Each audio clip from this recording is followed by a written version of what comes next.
2016년 SBS에서 방영되는 프로그램 중에 판타스틱 듀오라는 그러한 프로그램이 있는데요. 그때에 양희은이라는 가수와 또 악동 뮤지션, 요즘 소문의 천국이라는 노래로 유명한데요. 이 악동 뮤지션은 선교사님의 자녀들입니다. 이 악동 뮤지션과 우리 양희은 씨가 함께 콜라보로 노래를 하나 불렀습니다. 제목이 엄마가 딸에게라는 그러한 노래인데요. 참 노래를 들으면서 진한 감동을 받았습니다. 설교를 준비하면서 어제 또 이 노래를 제가 묵상하면서 내일 부를까 말까 갈등을 정말 많이 했습니다. 연습했는데 이게 쉬운 노래가 아니에요. 굉장히 좀 어렵더라고요. 조금 못해도 이해하고 들어주시기 바랍니다. 또 목사가 또 먼 강단에서 세상 노래냐 하지 마시고 어버이 주일이니까 이해해 주시기 바랍니다. 난 잠시 눈을 붙인 줄만 알았는데 벌써 늙어 있었고 넌 항상 어린아이일 줄만 알았는데 벌써 어른이 다 되었고 난 삶에 대해 아직도 잘 모르기에 너에게 해줄 말이 없지만 내가 좀 더 행복해지기를 원하는 마음에 내 가슴 속을 뒤져 할 말을 찾지. 공부해라, 아냐 그건 너무 교과서야. 성실해라, 나도 그러지 못했잖아. 사랑해라, 아냐 그건 너무 어려워. 너의 삶을 살아라. 내가 좀 더 좋은 엄마가 되지 못했던 걸 용서해 줄 수 있겠니? 넌 나보다는 좋은 엄마가 되겠다고 약속해 주겠니? 조금 아쉬운데.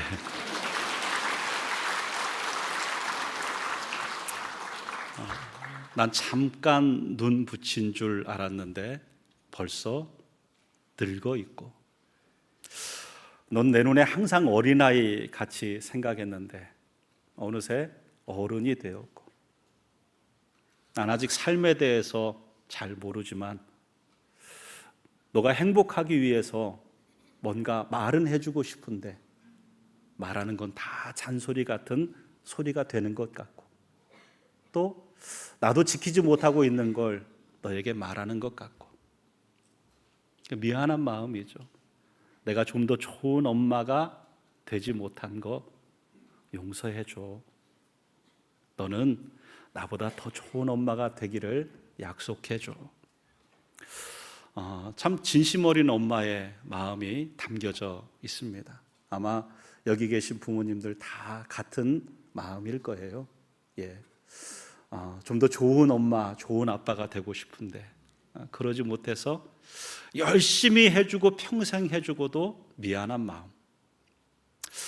그런 마음을 우리 자녀들이 좀 이해할 수 있으면 좋겠고 또 노래 내용에는 자녀들의 마음도 나와요. 그 자녀들의 마음도 이해할 수 있는 부모, 부모가 자식을, 자식이 부모를 이해할 수 있는 그런 아름다운 가정을 이루는 우리 세린의 가족들 되기를 축복합니다. 오늘 말씀 우리가 잘 아는 모세라는 인물의 출생과 관련된 말씀이 들어 있습니다. 요셉이라는 인물이 애굽 총리가 되었고 가나안 땅에 기근이 있습니다. 이 기근 중에 야곱, 이스라엘이 나머지 아들들과 자손들을 데리고 애굽 땅으로 들어와서 결국 애굽에 거주하게 됩니다. 고센 땅에 자리를 틀고 생활하게 됩니다. 처음에는 우리 총리의 가족들로 존중을 받았습니다. 사랑을 받았습니다. 그런데 요셉을 알지 못하는 새 왕이 일어났다라고 얘기합니다. 곧 셈족 계열의 힉소스 왕조가 이제 몰락하고 함족 계열의 애굽 18왕조가 세워진 거예요.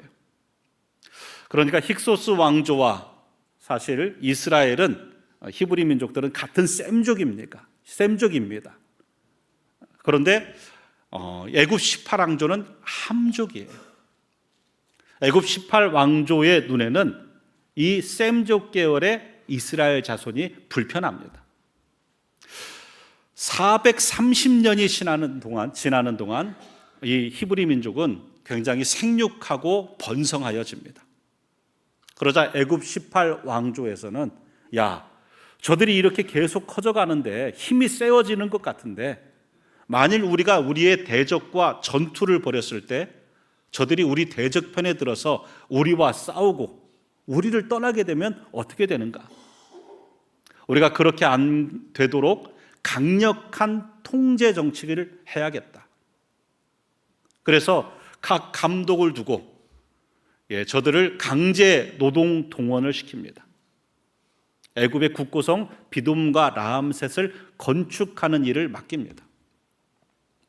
그런데 그런 학대 가운데서도 끊임없이 이 히브리 민족이 생육하고 번성하는 거예요. 급기야 바로 왕은 이 히브리 민족의 산하 제한 정책을 펼치기 시작합니다. 이 히브리 산파들에게 명령을 내려요. 남자 아이를 낳으면 무조건 죽여라. 그런데 여호와를 경외하는 십부라 부하가 하나님을 두려워하며 왕의 명령을 거역합니다. 아이들의 출산을 돕는 거예요. 그러자 바로 왕은 두 번째 카드를 꺼냅니다. 이제는 무조건 남자 아이를 낳으면 나일강에 던져라 라고 명령을 내려요. 이 시기에 한 아이가 태어납니다. 레위 지파의 아므람이란 또 요게벳이라는 이 부부가 셋째 아이를 이때 출산을 해요. 그 위로 이제 미리암이라는 아론이라는 자녀가 있고요. 이 세 번째 아들 모세가 출생할 때가 바로 이때입니다. 아이를 출생했는데 남자아이예요. 나일강에 던져야 되는데 아이의 귀여운 아름다운 사랑스러운 모습을 보고 도저히 그럴 수가 없는 겁니다. 3개월을 집에다가 숨겨둡니다. 그런데 아이 울음소리가 커지잖아요. 이게 발각될 가능성이 높아지니까 결국 아이를 나일강에 보내기로 마음먹습니다. 나일강에 그냥 던질 수는 없지요. 갈대 상자를 가져다가 역청과 진흙을 바르고, 이게 역청과 진흙을 바른 게 우리 성경을 거슬러 올라가면 노아의 방주를 만들 때처럼 역청과 나무진을 바르고 그 안에 아기를 담습니다. 그리고 갈대 상자 가에 이 아이를 둡니다. 그 후에 이 요게벳의 딸 미리암을 통하여 이 갈대 상자가 어떻게 되는가 네가 좀 지켜보고 따라가 봐라. 강물이 흐르고 이 갈대 상자는 흘러가서 때마침 목욕하고 있는 바로의 딸 그녀에게 갈대 상자가 다가갑니다. 상자를 열어보니까 아기가 생글생글 웃고 있어요. 이뻐요. 야, 내가 이 아이를 키워야겠다.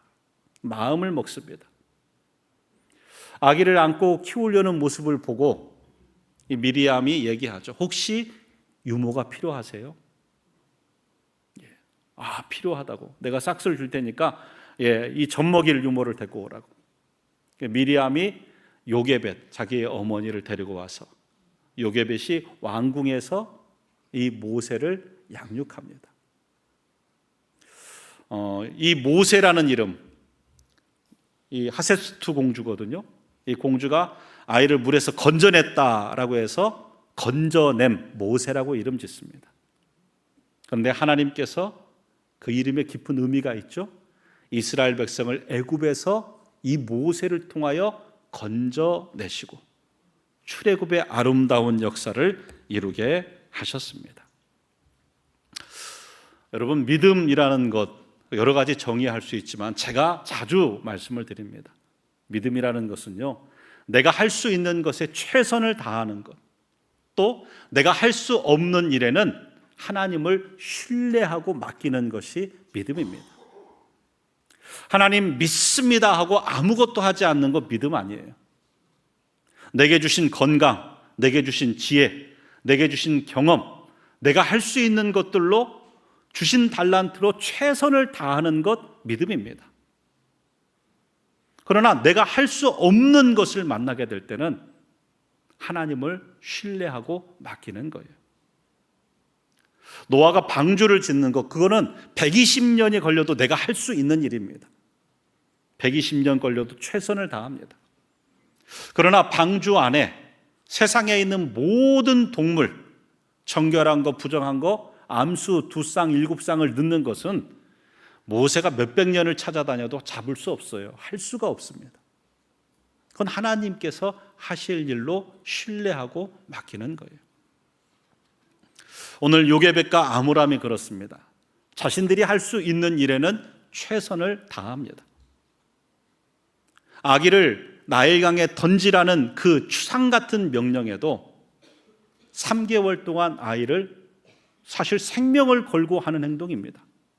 이 바로가 아이를 이렇게 명령을 지키지 않은 걸 알면요, 그 부모와 그 가족들 모두를 진멸하는 겁니다. 3개월 동안 이 아이를 잘 돌보지만 이 아이의 울음소리가 커지잖아요. 이게 발각이 되면 자신과 이 요게벳과 아므람, 이 아이, 아니 그 중간에 있는 미리암과 아론까지도 다 죽습니다. 그들이 어떻게 할 수 없는 상황을 만나는 거죠. 그래도 최선을 다합니다. 출애굽기 2장 3절에 더 숨길 수 없게 되매 그를 위하여 갈대 상자를 가져다가 역청과 나무진을 칠하고 아기를 거기 담아 나일강과 갈대 사이에 두고.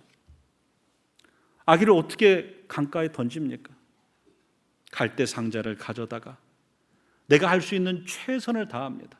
역청과 나무진을 칠하고 그 아이를 담고 방수 처리를 한 거죠. 아이를 담고 또 미리암을 통하여 그거 어떻게 되는가 또 지켜보게 하고 최선을 다해요. 근데 그게 자신들이 할 수 있는 최선입니다. 그냥 미리암이 뚝딱뚝딱 갈대 상자에 역청 바르고 나무진 바르고 아기 담고 보냈을까요? 아니요. 멈출 수 없는 눈물을 흘려가면서 그 갈대 상자를 만들고 아기를 담고 떠나 보낼 때는요, 주저앉아서 눈물을 흘렸을 겁니다. 하나님, 내가 할 수 있는 최선이 여기까지입니다. 내가 할 수 있는 최선 여기까지입니다. 이 이상 하나님이 하셔야 됩니다. 하나님이 이 아이를 보호하시고 하나님이 이 아이를 지키시고 하나님의 역사 가운데 이 아이를 인도해 주셔야 됩니다. 하나님, 내가 할 수 있는 것 다 했고 이제 하나님께 맡깁니다. 하나님을 믿습니다. 하나님을 신뢰합니다. 울며 하나님께 기도했을 것입니다. 제가 미국에서 한국으로 돌아오면서 제 마음에 가장 부담이 되었던 것은 저의 자녀들입니다. 저희 아들이 제가 여기서 한국에서 미국 갔다가 미국에서 캐나다 갔다가 캐나다에서 다시 미국 갔다가 다시 한국으로 왔잖아요. 어떤 분은 목사님 진짜 멋들어지게 사셨네요. 그러지만 저는 사역을 위해서 움직였었고, 그러나 그 삶에 사실 아내와 아이들은 정말 힘들었습니다. 삶의 자리를 한국에서 이사만 가도 쉽지 않은데요, 나라를 옮기는 일은 더 쉽지 않았어요. 친구를 사귈만 하면 또 옮겨지고, 그것도 나라를 옮겼어요. 제 아들 녀석이 제가 미국으로 간다고 할 때 학교에 가서 친구들 앞에서는요, 야, 나 미국 간다, 잘 지내? 인사를 밝게 하고 차를 딱 타더만요, 정말 닭똥같이 눈물을 흘리는 거예요. 아빠 꼭 가야 돼? 나 이제 친구도 좀 사귀고, 나 여기 좋은데 아빠 꼭 가야 돼? 아빠 이제 가면은 나 고등학교 졸업할 때까지는 움직이면 안 돼? 약속해 줘야 돼? 예, 저한테 다짐을 받고 따라왔어요. 참 쉽지 않았던 거죠. 제가 미국에서 또 캐나다에서 합쳐서 한 15년 이상을 살다 왔는데요, 이민자의 삶이 어떤다는 것을 제가 참 잘 알지요. 무언가 내려놓아야 될 것이 있는 것이 이민자의 삶입니다. 미국에서 사는 동안 언젠가 그런 생각이 들었어요. 제가 1년에 한 번, 정말 집회 요청이 있으면 1년에 잘하면 2번 한국에 나옵니다. 그때 부모님 한 번 데리고 가는 거예요. 어느 날 비행기 타고 돌아가는, 그러니까 한국에서 미국으로 가는 그 비행기 안에서 우리 아버님이 백수를 사시면 내가 20번을 보는구나 하는 생각이 드니까 참 마음이 먹먹하더라고요. 아버님 백수를 하시면 몇 년 전이지, 한국 오기 전이니까요. 20번을 보는구나. 참 죄송스러운 마음이었습니다. 근데 이제는 그게 바뀌어진 거죠. 지금은 부모님을 언제든지 내려가서 찾아뵙고 인사하고 생일을 또 해드리고, 자주 저는 찾아뵙습니다. 그러지만 또 자녀를 두고 와야 되는 거죠. 아들 녀석이 대학 졸업하고 이미 사회생활 한 지 3년 차가 돼가지만 그래도 아들 녀석에 대한 사랑이 저는 큽니다.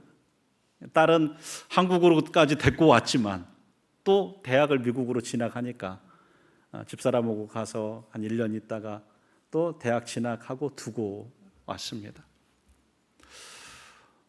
마음 가운데 아이고, 아프면 옆에라도 있어주고 싶고, 사고라도 나면 두려울 텐데 옆에라도 지켜주고 싶은 마음, 그런 것이 있죠. 제가 LA 공항에서 한국으로 돌아올 때 또 비행기 안에서 자주 부르는 그러한 찬양이 있습니다.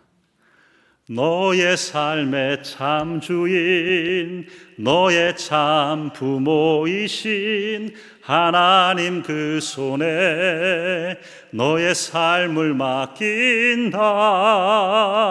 너의 삶의 참 주인, 너를 이끄시는 주 하나님 그 손에 너의 삶을 드린다. 기도하고 와요. 하나님, 이제 아파도 제가 어떻게 못합니다. 뭔 일이 있어도 제가 옆에 있어주지도 못합니다.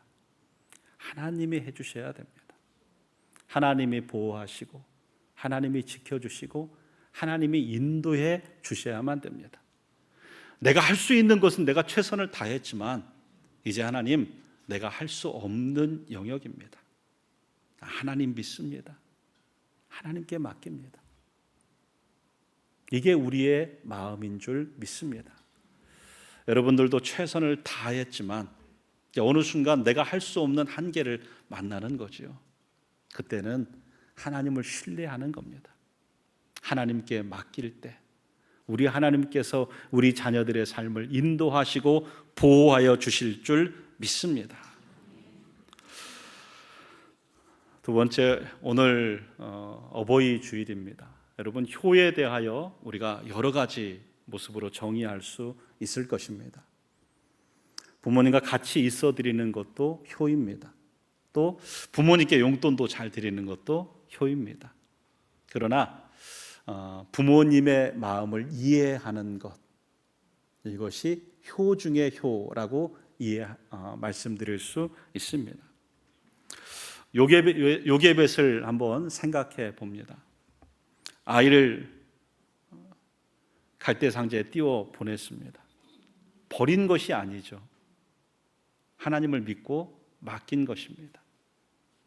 그런데 아이 입장에서는요, 자랐을 때 아이 입장에서는 다를 수 있습니다. 아이 입장에서는 자라면서 하세수트 공주를 엄마라고 부르는 거죠. 그리고 요게벳을 유모라고 부르며 자랄 수밖에 없습니다. 그런데 뭔가 문제가 있다는 걸 자기가 느껴지게 됩니다.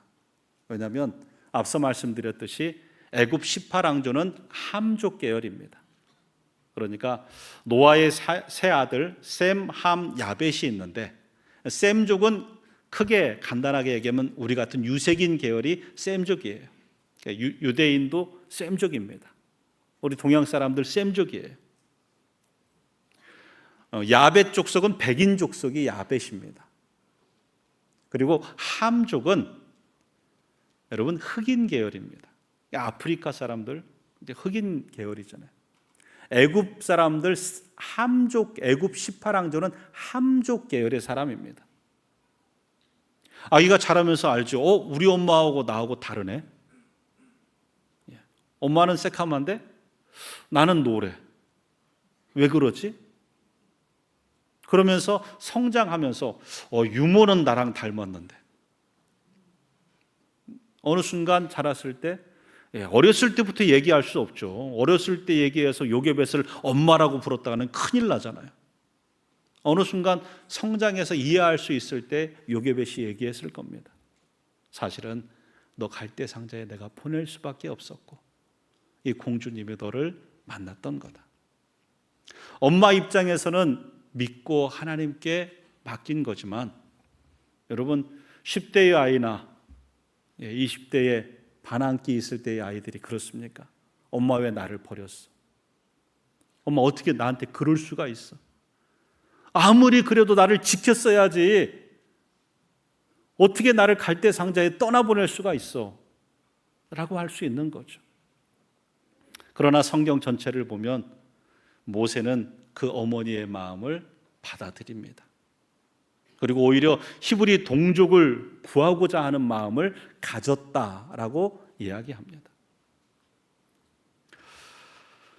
여러분, 부모가 완벽하지 않습니다.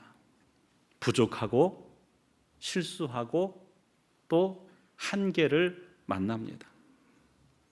그러나 부족한 거지, 실수한 거지, 한계를 만난 거지 사랑하지 않는 것은 아닙니다. 사랑해도 한계 가운데 믿음으로 보낼 수밖에 없을 때가 있는 것입니다. 그러한 부모님을 왜 그랬어요? 라고 비판할 수 없습니다. 부모가 되어보고 시간이 지나 보면 그럴 수밖에 없었구나 라고 이해하게 됩니다. 부모님의 굴욕적인 모습들, 또 비겁해 보이는 모습들, 세상 사람들은 손가락질 하더라도 내 비겁함으로, 내 굴욕적인 모습으로 받은 그 월급 봉투로 내 아들 학비를 낼 수 있기에 참아냈던 것입니다. 진상 손님의 진상짓에도 끝까지 웃었던 이유는 그것으로 내 딸을 양육하기 위함이었습니다. 세상 사람들은 손가락질 하더라도 그러한 것으로 자란 자녀만큼은 그 부모의 손가락질해서는 안 됩니다. 그 부모의 삶을 이해하고 인정하고 오히려 세상 사람의 손가락질에 부모의 수치를 덮어줄 수 있어야 됩니다. 창세기 9장에 보면 우리가 창세기 6장부터 노아의 홍수 사건이 일어나는데요. 홍수 사건 다 끝난 다음에 한 가지 사건을 더 이야기합니다. 창세기 9장 20절에서 23절입니다. 노아가 농사를 시작하여 포도나무를 심었더니 포도주를 마시고 취하여 그 장막 안에서 벌거벗은지라.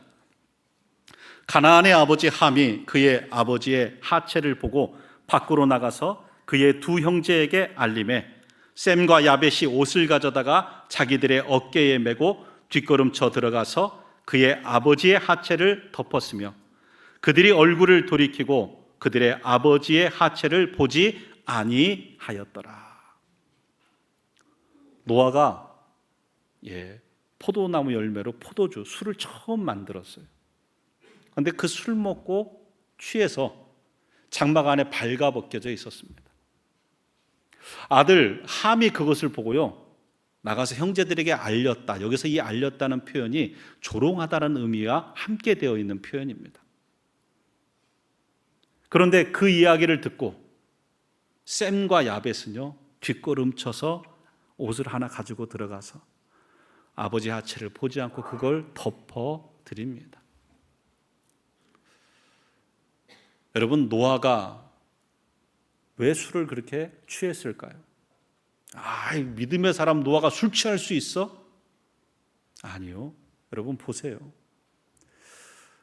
우리가 세월호 사건 가운데에서도 그냥 배가 그 안에 사람이 타고 있는데 침몰되어 가는 것을 보면서 무기력함과 극한의 심리적 어려움을 겪었습니다.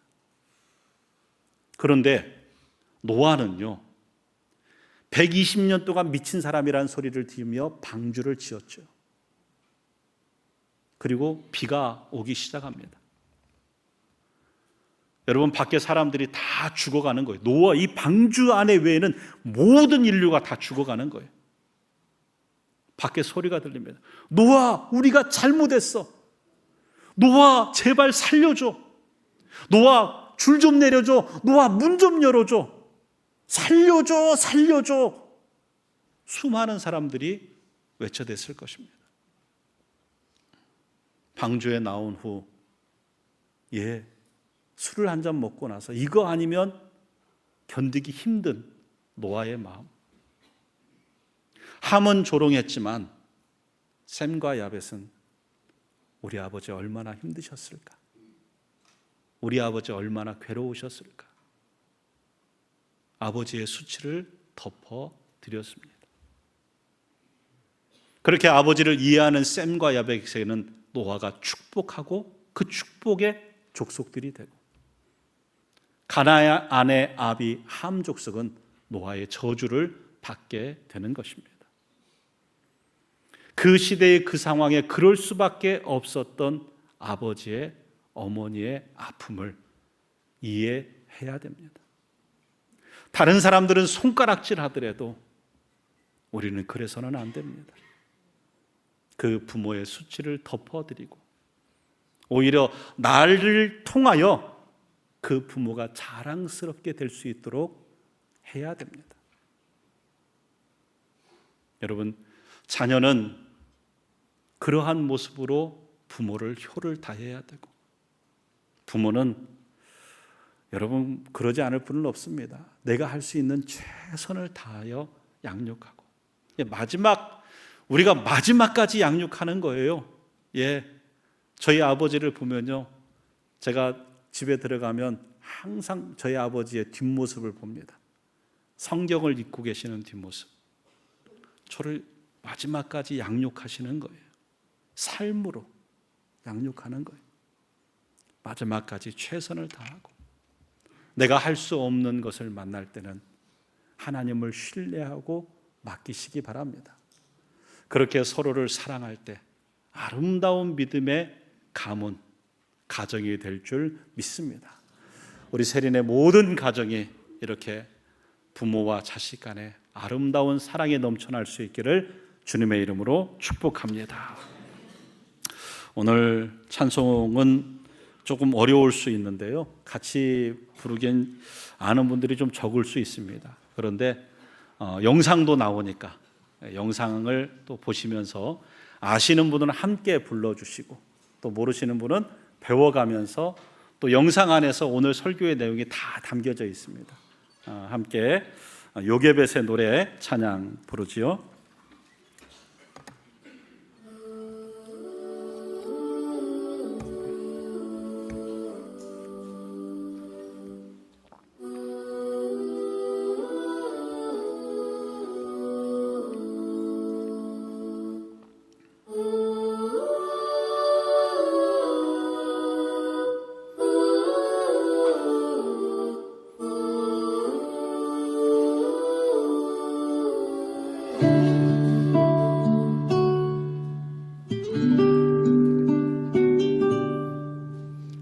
작은 갈대 상자 물이 새지 않도록 역청과 나무 진을 칠하네. 어떤 마음이었을까 그녀의 두 눈에 눈물이 흐르고 흘러 동그란 눈으로 엄마를 보고 있는 아이와 입을 맞추고 상자를 덮고 강가에 띄우며 간절히 기도했겠지.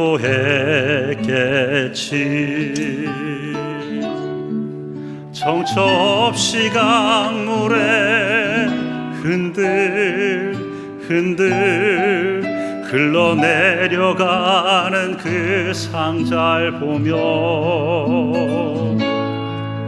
눈을 감아도 보이는 아이와 눈을 맞추며 주저앉아 눈물을 흘렸겠지.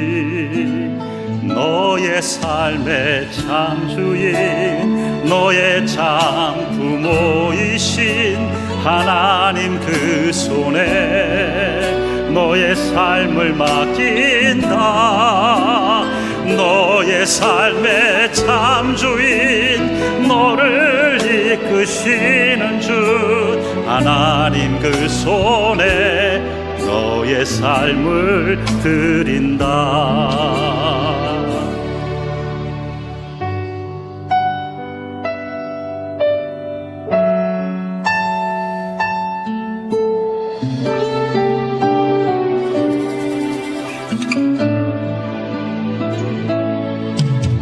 어떤 마음이었을까 그녀의 두 눈에 눈물이 흐르고 흘러 정처 없이 강물에 흔들 흘러내려가는 그 상자를 보며 눈을 감아도 보이는 아이와 눈을 맞추며 주저앉아 눈물을 흘렸겠지. 너의 삶의 창주인 너의 장부모이신 하나님 그 손에 너의 삶을 맡긴다. 너의 삶의 참주인 너를 이끄시는 주 하나님 그 손에 너의 삶을 드린다. 그가 널 구원하시니 그가 널 이끄시리라. 그가 널 사용하시리. 그가 너를 인도하시리.